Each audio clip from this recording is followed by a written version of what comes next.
So when you're changing chords, stop at the asterisk. When you're repeating, continue on at the fourth and second after the fifth and third. So you don't start all the way at the top again. You continue on the second one.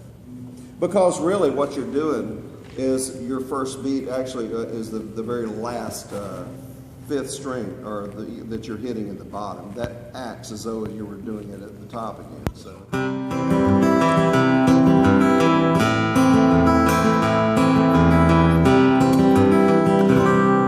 Okay, are there any questions about this? This is what Barry the Sailor showed me that day. Now later on, you'll do songs, and I started off with like this. A lot of people start with a Chet Atkins.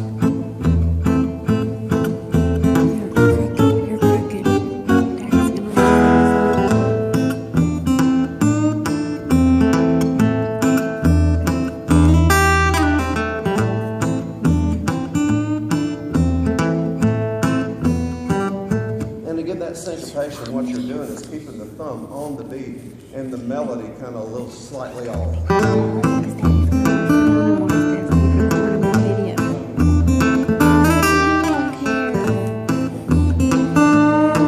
See, down, just slightly.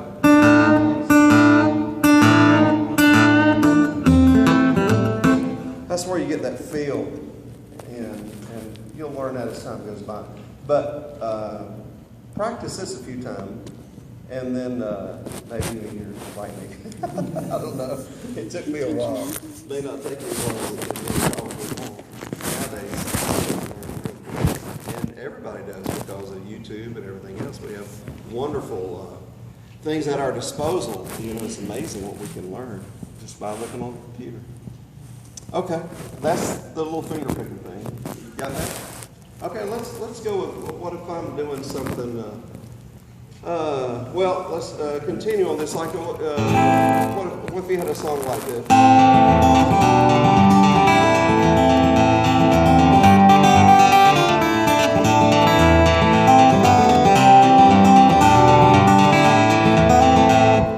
You might pedal a little bit, with this part of your hand, you know, kind of like a piano. But basically, you're letting everything run like you're holding a loud pedal on a piano down all the time, right? That's what you're doing on that folk style music. They're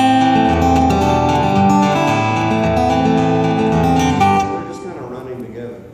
On the Chet Atkins style, what you're doing is muting the bass, the sixth, fifth, and fourth strings with this part of your hand. So it would, if Chet was doing that, it would sound like.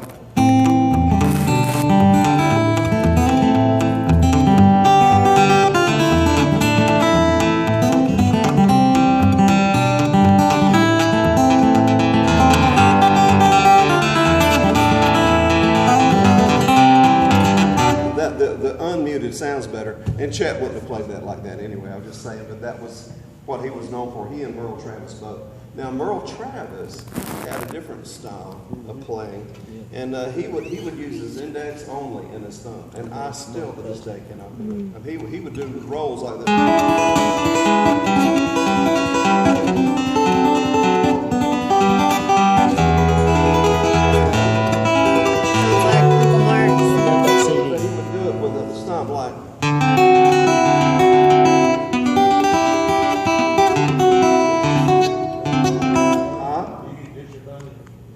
He would use just his thumb and index. I have to do two fingers, but Merle wouldn't.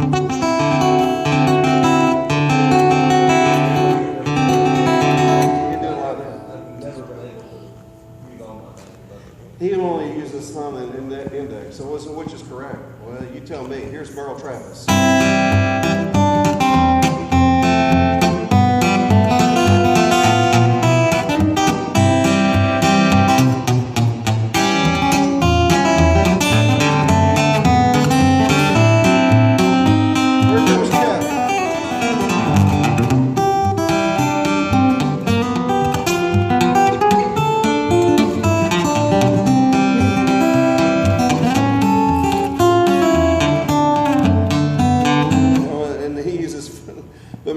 Was more of an in-your-face. His bass was not like as refined, I guess you'd say, as Chet. With a 1 and a 5, it was more like.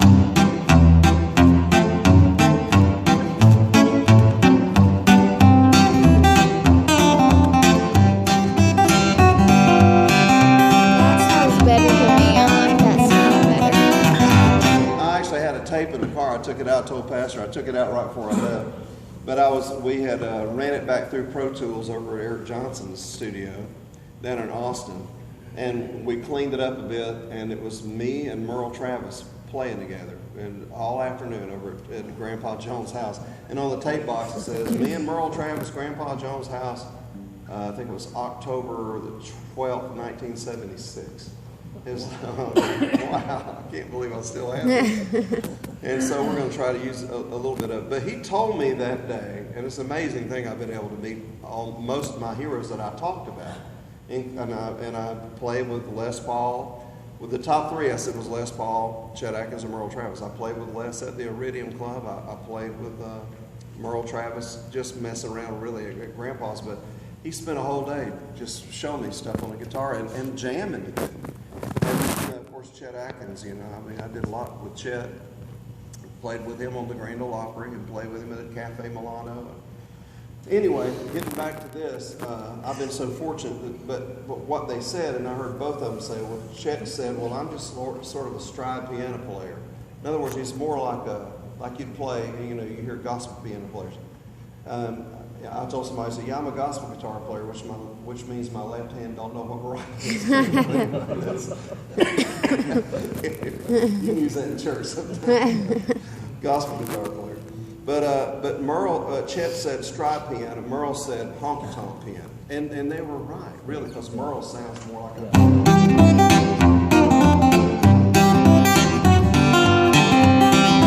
sort of a sloppier sort of sound, but good sound. It's kind of like the blues aren't refined, but they're the blues. They're not supposed to be, And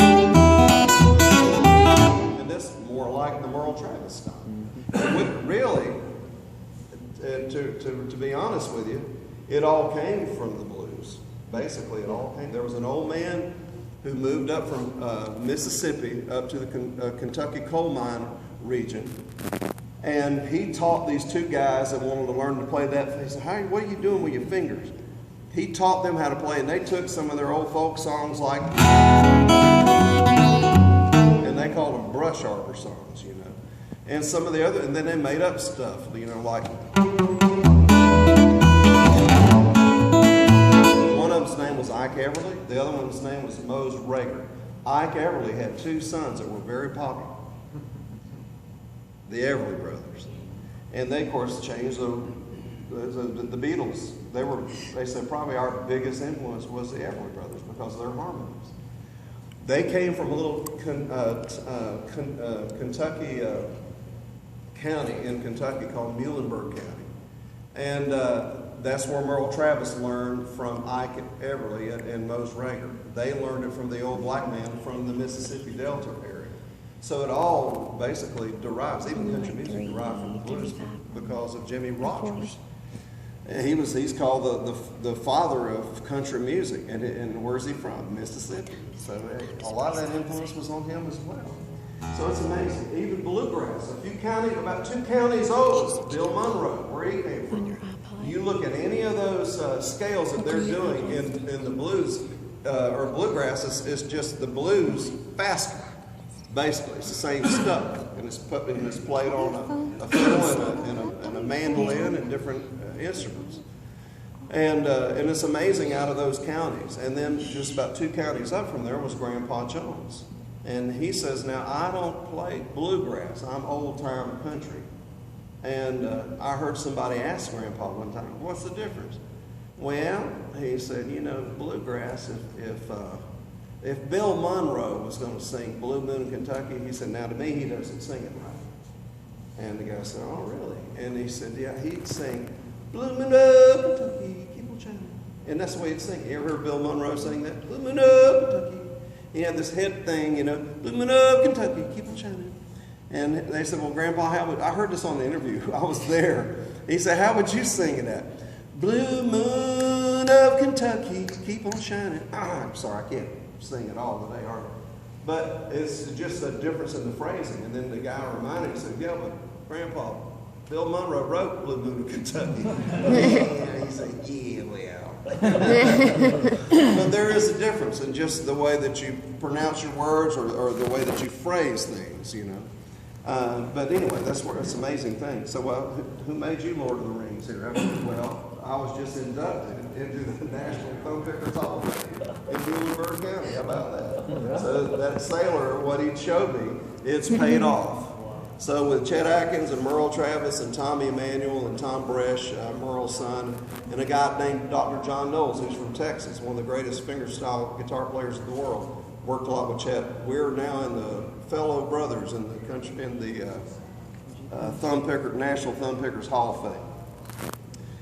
So I guess I'm bona fide now. All right. Now you've seen a little bit of the difference in Chet Atkins and Merle Travis. Now let's go.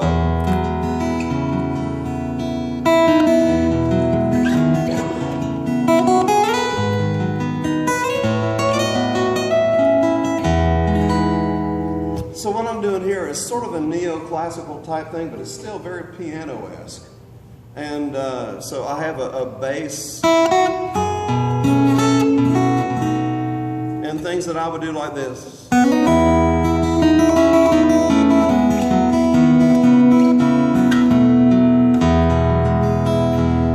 So people say, well, how do you do that kind of... I'm not thinking guitar, I'm thinking vocal. Back when I was with J.D. Sumner and the Stamps, they would do these things where they'd all be singing unison notes, and then they'd break, one would break off, and then the top guy was still up there, and then they would break off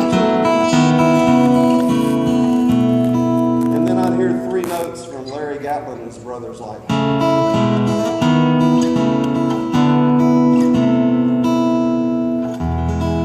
and they were hitting not triads where there were three notes, but they were spaced further apart. Yeah. So it's a different sound. And so that's the way I play guitar sometimes, to get more of a vocal type thing. And when I'm playing like How Great Thou Art, I'm using every way I can to just sort of enhance the arrangement and make it interesting. I'm hitting two notes and I let them ring out. And I have to do them as a harmonic to keep it in this register, because this makes it an octave higher. So just by touching the string, it's an octave higher. And sometimes I'll just use one or two notes like this. You know, just little things of coloration. Now let me drop down to a D here.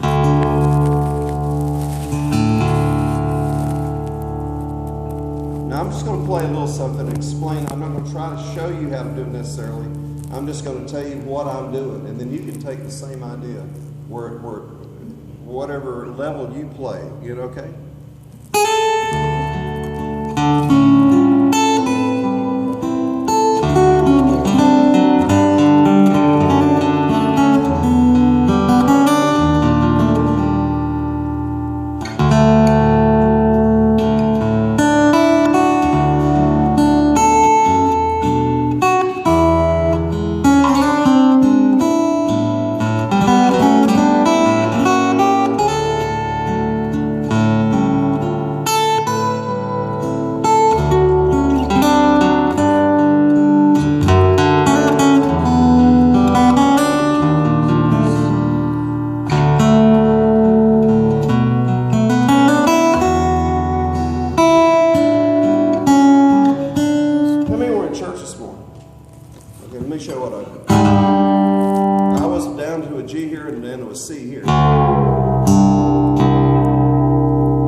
This puts my tonic all the way on the bottom string, which is the C. Way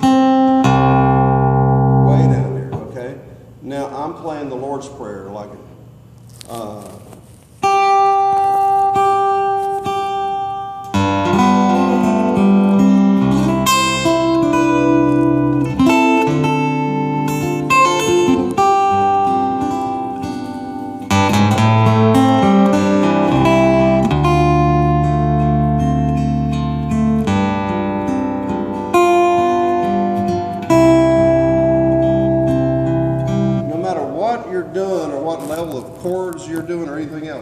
what I'm trying to tell you is, when I'm playing a song like that, the lead guy, the lead singer, the lead notes is louder than all the other guys. You have a nice bass, but I'm hitting it on purpose, louder.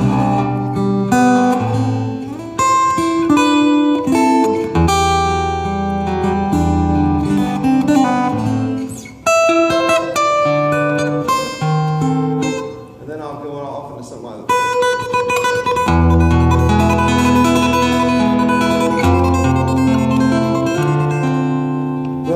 What I'm trying to say is, if you're playing a song like that, the lead singer has to be louder and more prevalent than all the other guys. So what you're doing is basically playing backup with your lead guy. And this is your piano player. Playing arpeggio notes.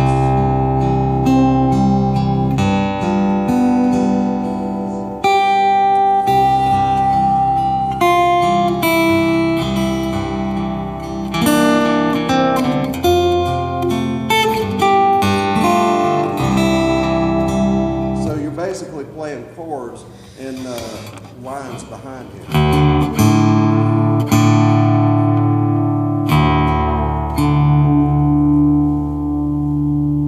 Okay, here's another one. If I'm just playing this very simple instead of all this.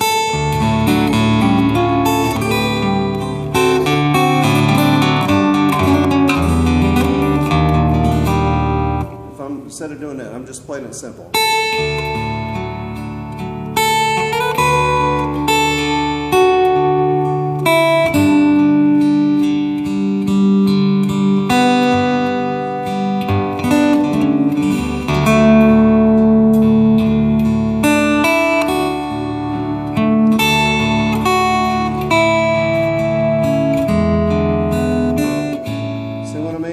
Even really simple chords, it's more effective. You can feel it.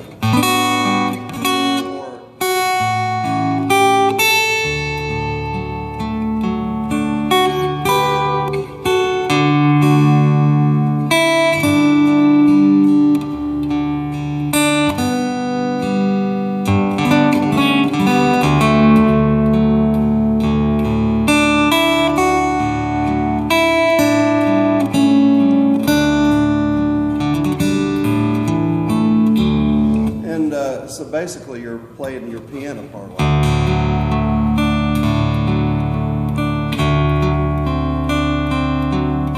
An arpeggio is just running up and down the notes of a chord like a piano player. If a soloist was singing and they're just running up and down the chords. They're not playing the melody line because she's singing that.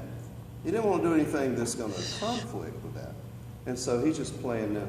Now, you know, like, and if I wanted to do something even more to enhance it, like this.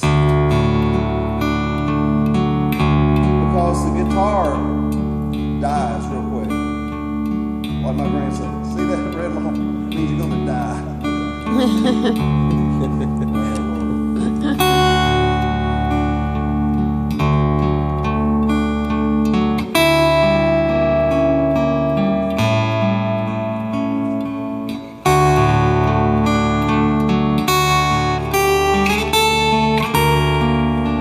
Sustain. It's not like a violin. It'll linger on, but what if I wanted to make it linger more?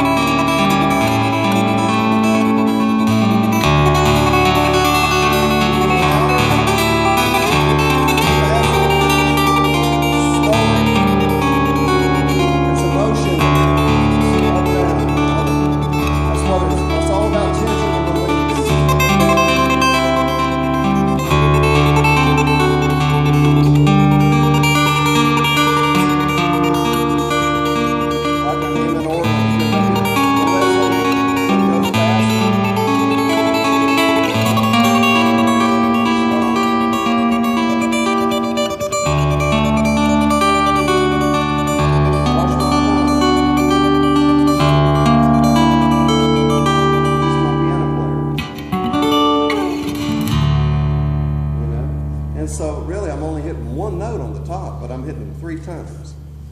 And I do it backwards from classical guitar players. Why? Because we didn't have YouTube, I guess. I don't know. I didn't have a teacher. And the classical players would do, what you do when you're doing this is that's the arpeggio. And after each strike of the thumb, you hit the first string 3 times.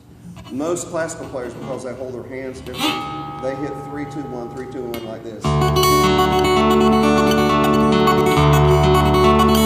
But I'm rough. I mean, I can feel it's not coming out smooth. So I do it backwards, like this.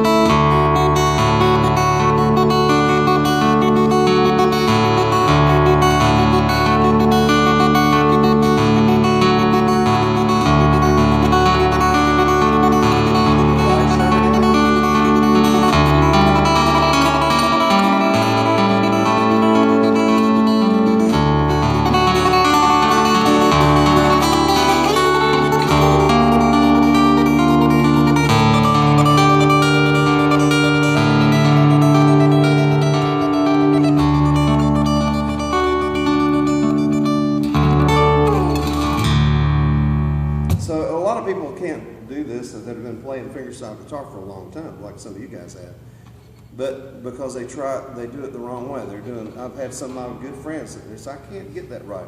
I said, well, you're trying to do it all at the same time. You don't play your thumb and your fingers at the same time. Don't do anything when you hit that thumb. It's by itself. It doesn't make sense.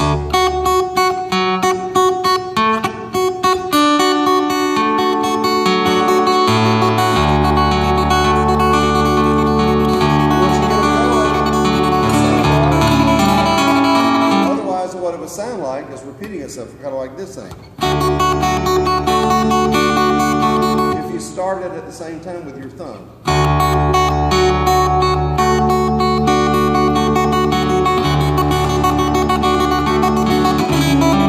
sounds like there's a motor is missing a cylinder. You know what I mean? Because you're missing a note.